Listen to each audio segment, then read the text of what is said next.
suppose in a way I always wanted to be a leader of some sort. When I was in grade 2, the teacher goes, what do you want to be when you're big? And I wanted to be the president. Imagine. Okay. I think especially women also suffer from imposter syndrome. Absolutely. I'm very open about the days that I suffer from it. I had a recent one a couple of months ago, and I went and plonked myself in my boss's office saying I actually feel paralyzed by imposter syndrome at the moment.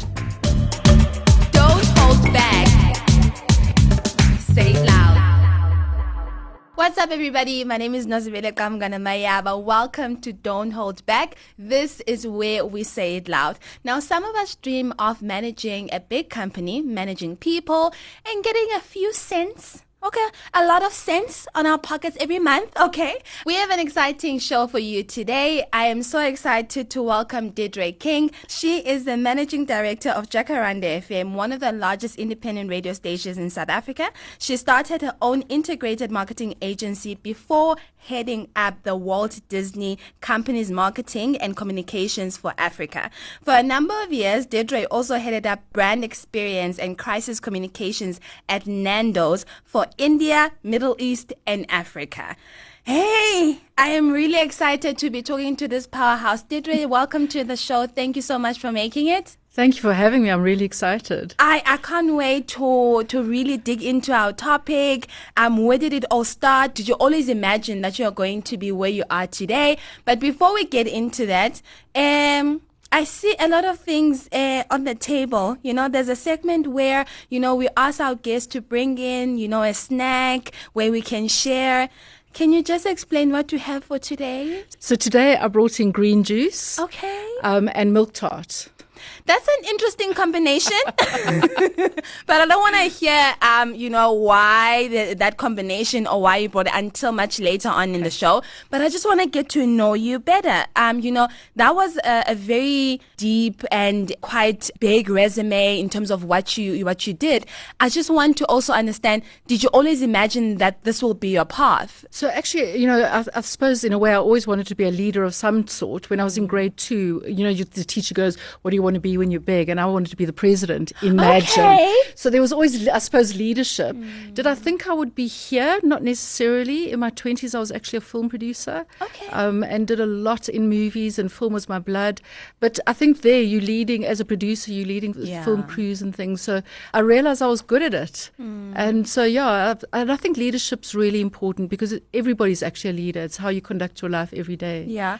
Now, I want to go back to when you were young. You said you wanted to be a president. Now, judging from, a lot of kids that we also interact with, it's quite common. I want to be a president. I want to do this. As you were growing up, did anyone kind of doubt, just like, oh, no, she'll change her mind? Or that leadership, mentality that you had, was there anyone in your path that kind of doubted that, no, she doesn't really have the leadership capabilities that she thinks she has? What has been your experience? So, no, I don't think people doubted it. Well, certainly not my parents, because I think I used to also boss people around at home. I won't lie. So I suppose, in fact, probably I doubted myself at certain times, and even still today, we doubt ourselves. So, how do you deal with that? I think being open about it. I think especially women also suffer from imposter syndrome. Absolutely. So I'm very open about the days that I suffer from it. I had a recent one a couple of months ago, and I went and plonked myself in my boss's office saying I actually feel paralyzed by imposter syndrome at the moment. And we speak it through. And I think when you talk to other people around it, you realize everybody suffers from it. So I think that's what one of my biggest problems at this point in time. I remember, I do content creation, on YouTube. I do a lot of advocacy work. And usually you're always in your own, cocoon. And you're like, oh, everything is great. And then you get invited to different events. You get to meet different people. I remember this one event. I literally was in a room with people that I used to see on TV. And it was so bad that I could not stay more than 15 minutes in the event. I called my husband. I was like, I'm leaving. And he's like, why? And I'm like, I can't, because I feel like I should not be here. So thank you for raising that in terms of being open, because I felt I had no room to open up about how I was feeling. Yes, I should be grateful that I was there, but it didn't hide my own insecurities and whether or not I was good or I was good to be there or not. Yeah. And I think everybody suffers from it. I can tell you those people that you saw on TV and you were kind of going, oh my goodness, I'm in the same room with them. They were feeling exactly the same way. I want to talk about, I'm so interested to know about, your leadership style, given your number of years in the industry, in different positions. What is your leadership style? What has worked for you? What have you experienced personally as well? So I think what I've experienced personally, I've experienced various types of leadership styles, and I think that was a blessing because then you learn what you don't want to be. Yeah. I lead very openly. I don't micromanage. I think everyone's an adult, so they should conduct themselves as adults. I think I'm a very supportive leader. I want to know about everybody. I don't want to only know about my senior leadership team. I want to know about everybody, from the security guard to my boss. And I think when you get to connect with people personally, you really understand what makes them tick and how you can get the best out of them. Can you tell us about any kind of discrimination that you may have faced over the years? In particular, I'm also interested as a woman at the top, being a managing director of one of the largest independent radio stations in South Africa. Any challenges, any discrimination that you may have faced and how you dealt with that? I think it's interesting. I think you definitely do experience gender discrimination. Through my career, when I was the managing director of my own agency, I remember going into other big agencies or clients, and it would be a boardroom of men. And when the tea gets put down, the tray gets put down in front of you, right? And I remember just kind of going, like, I'm very open and blunt, so I would literally push the table to the center of the table and go, not sure who's pouring the tea, but I have mine with milk and one sugar. And in fact, I think it's become more subtle as people have become more aware in business that discrimination exists. But it is still there subtly. I mean, recently I was in a meeting. Again, I was the only woman in the meeting. I had one of my staff with me, and all the questions were directed to my staff member because he was a guy. So there are these subtle cues that you can pick up that people, I find it quite discriminatory. Or you're in a meeting and you come up with an idea, and the next person, in particular a male colleague, kind of supports or says the very same thing that you said, and you're like, it's exactly the same thing I just said, Absolutely. But they get more recognized. One of the things that I started adopting every time that happens, and say, I'm so happy that you agree with me. Because brilliant response. Absolutely. Because then it starts shifting from, guys, this is exactly what I had proposed, but because once again, there's that subtle, discrimination that I'm a woman. And then with me in particular, I'm a black woman in such a setting.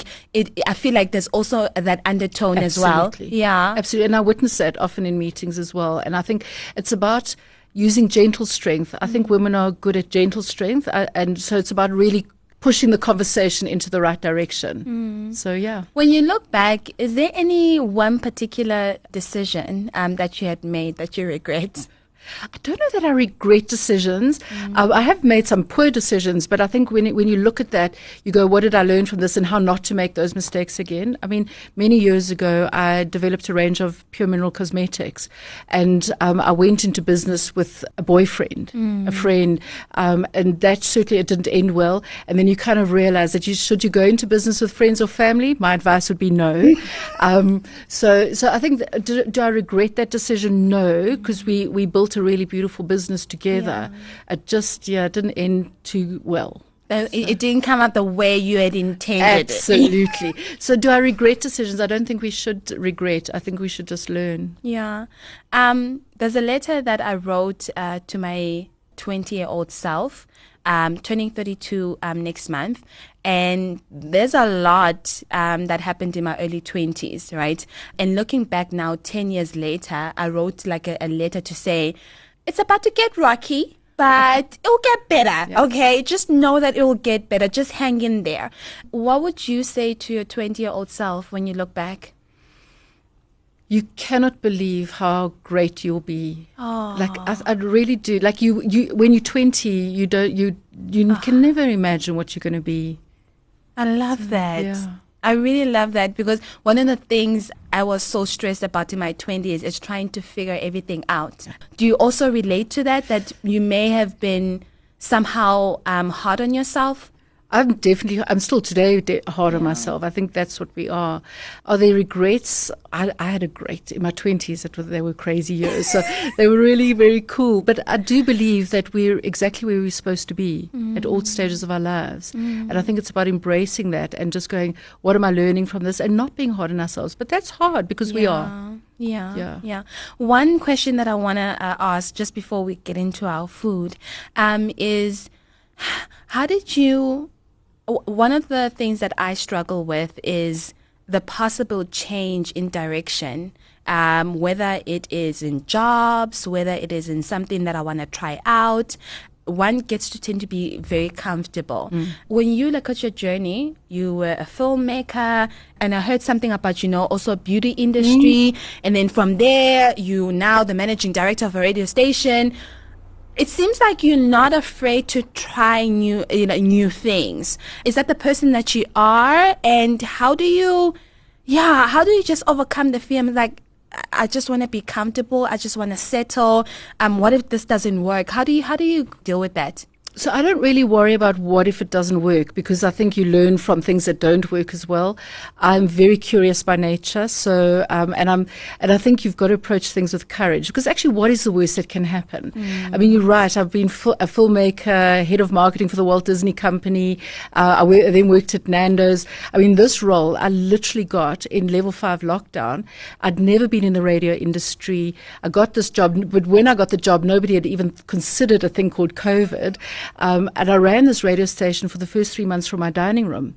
And I think it's about taking a breath and going, all right, how am I going to approach this? I think sometimes when people come into new jobs, they want to change everything from the very first moment. I spent the time listening and asking a lot of questions, and I love it. I mean, it was hard. I mean, I've met my leadership team for the first time in person after 3 months in the role. I met all my staff 9 months later at a Christmas party. But you've just got to embrace it and go, okay, I don't know what I'm doing, so I'm going to get people to teach me. And I think there's got to be an element of humbleness as well. Yeah. You can't go in as if you know everything. Yeah. But I am curious. I've learned to have courage. I don't like comfortable. Like my mother always says, you're such a drama queen, because I'm constantly creating things to give me excitement. I don't know. I love that. Yeah. That gives you the kick, right? Absolutely. That means life will never be boring. No. Yeah. No. Okay. Deirdre, we are now going to be doing a very quick game. It's called Rapid Fire Questions. I'm going to be asking you questions. Don't think too much about it. Okay. The first thing that comes into your mind. Okay. First question. Work Christmas parties. Are you the last one standing, or do you duck out as soon as the speeches are over? It's slightly after the speeches are over. I'm good at ninjaing. I won't lie. Okay. Suits or CVs for work, if you had a choice? A combination, as you can see. Yes, I can see. Choose one: winning the lottery or finding your soulmate. Isn't it the same thing? I was just going, okay, I have a perfect answer. Can I win the lottery and then I can go and find my soulmate? Yeah, it kind of feels like the same thing, although if I had to choose, probably find a soulmate. Yeah. Okay. Dogs, cats, or are all animals best kept in a zoo? I'm a massive dog lover, so dogs and cats and animals in the zoo. You know what? I have problems with dog lovers. Why? Deirdre, okay. For some reason, I feel like dog lovers sometimes forget that their dogs can bite. And like, no, they're so sweet. And I'm like, yeah, can you keep them away? You know? Really? Yes, I'm terrified of dogs. Really? Terrified. It didn't help that, my niece stayed with us for quite some time, and she's about 4. And she started, like, obviously she went to school, and then she came back one day, she was like, I want a dog. I'm like, lady, you're not going to get a dog. You're not going to get a dog. Maybe it would be a good cure for your phobia. You think so? 100%. I don't think so. I think you must come and visit me. I will not. So I'm not an animal person. Okay, so you think the zoo would have been your answer? Yeah, no, everything should be kept in the zoo. Really? Yes, I think actually they're natural habitats. Yeah, I do agree with natural habitats. Thank you very much. I agree with you. So back to our topic, Deirdre. You are currently now breaking the mold in a very traditionally male-driven industry, right? But as you said, this career was never, or this change in career was never easy for you for many reasons. Tell us once again, how did you just shift your mind, one, when it comes to careers, but also the fact that it's a male-dominated industry, you are new to it. What has been your approach? So I think certainly my approach has been one to listen. I think we should spend more time listening, learning, asking lots of questions. I think sometimes people are afraid to ask questions because perhaps people think they're stupid or not. Like I always say, there's no such thing as a stupid question, just the one you didn't ask. So I asked lots of questions. I remember, so I'd been in the job for a while, and then Christmas came, and I thought, well, I can't really take leave, right? Because you're kind of new in the job. So my whole team goes on leave, and we've got a radio consultant in Australia. So I would spend probably 2 or 3 hours a day with him while he taught me lots about radio. Oh, wow. And in the January, everyone came back, and we had the first meeting. I was like, okay, what about this? What about this? And suddenly the eyes were all big and all of that. So I think you've got to take time to learn before you start changing things. I think a lot of leaders come in and want to change things immediately. I think you've got to listen for a while, get to know your team, get to know their strengths, get to know their challenges, know your strengths and challenges, and then find the best solution. And I feel like also, I mean, I wasn't there, but just from the story that you're telling me, I'm sure you earned the respect, of your team, that you took the time to understand what is happening, on the ground, what has been there, what has changed, what can be changed, what can be implemented. I mean, I think you've certainly earned, my respect as a leader, as a woman in leadership.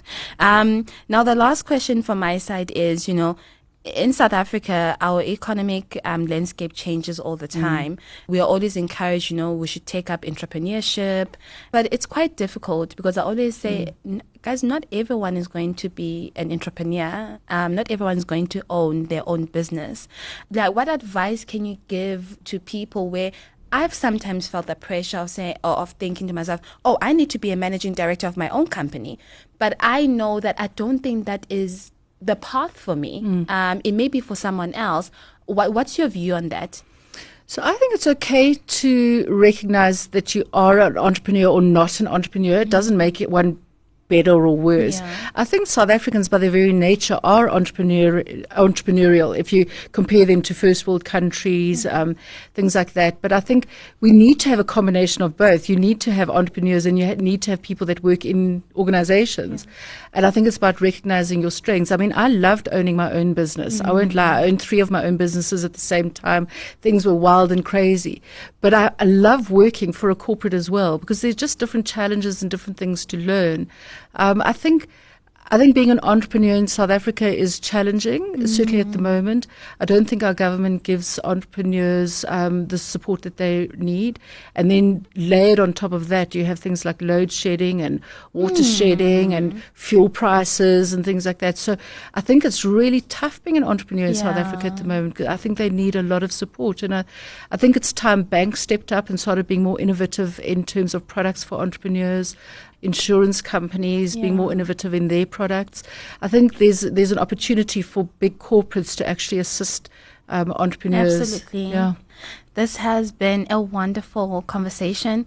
Once again, it's so lovely meeting you and hearing your story. It's been wonderful. Thank you. Thank you so much. Now I am excited to understand the link between the green juice and the milk tart. Let's get into our snack portion of the show. Okay, so I'm not sure that there's 100% a link. Okay. But for me, it's certainly for us girls on the go that are living on black coffee, it's very important to get your nutrients. So I will often in the mornings grab a green juice. So that's why I decided to bring us a green juice because today feels like it's going to be a hectic day. Yes. And the milk tart is quite significant. So I'm not really a chef or a baker or one of those types of people. I live on green juices. Okay. If the truth be known. Don't tell my mum. But a few years ago when I was working at Nandos, they ran a milk tart competition. And I'm competitive by nature. So I thought, oh, okay, I'll enter this. How difficult can a milk tart be to make? Wait, to make a milk tart? You had to bake it from scratch. You couldn't go to Woolies or whatever and go and cheat it, right? Okay. So I thought, okay, so I Googled like 100 different recipes and I found one that I thought was quite easy. and I hauled out my wonderful Mexican vanilla and all of that, and I started to make this milk tart. It was a disaster. I can imagine. Girl. I was waiting for that. I promise you, this thing would never set. So I had to keep redoing this milk tart, and eventually it looked quite rustic. I thought, well, I'm going to enter it. I didn't win. I was a bit sad. Because I'm competitive. I'm sure when you were trying out the recipes, you were quite sure that you are not going to I thought I would win. Like, you've got to go in with a winning mentality. Okay. It was the best tasting milk tart. It just didn't win because it looked a bit rustic by the end of the remaking it 300 times, right? So that's why I decided today we would have to share some milk tarts. I am excited. I love that story. I'm excited to taste both. I love green juices as well, especially as a first thing in the morning. I'm a big fan also of the milk tart. So Yay. Let us taste. You're going to taste with me. Hey. Okay, yes. Okay, cool. What are we doing Let's first? do the green juice first.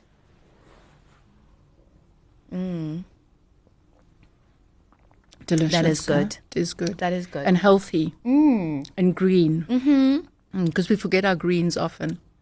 Yeah. Especially me. Especially me. I'm trying my best. It's much easier to make a piece of toast than a cup of tea, right? Get what I mean? So this is important for us. Okay. Now let's do the milk tart. I didn't make this, so you can judge it away. I didn't want to ask, but No, I was like, there's just, I'm from very that honest, story, I make- don't think so. No, I was hopeless. That is good. It's very South African. It's beautiful. It is so good. Absolutely. Thank you so much. Thank you. What a treat. It was wonderful to meet you. Thank you so much, Deirdre. Once again, it's been so refreshing to relate to another woman in leadership that has such a vast experience. You've left me with a lot of things to think about, about my own path, about things that I've actually started to think about, but I'm afraid to make change. Am I ready to make change? What if this doesn't work? Am I at the right age to think about such things, or am I late? Never late. So when you started talking about, how you made the change into radio 2 years ago, I was like, that's just recent. And it's a new industry for you. So thank you for that. I really appreciate it. Thank you. Thank you. So guys, that is where we leave it for today. This is Don't Hold Back, where we say it loud, a proud collaboration with Deutsche Welle, Jacaranda FM and East Coast Radio. Please catch this episode and many other episodes wherever you get your podcasts or on YouTube. I'll see you next time. This is Nozibele Kamgana Mayab.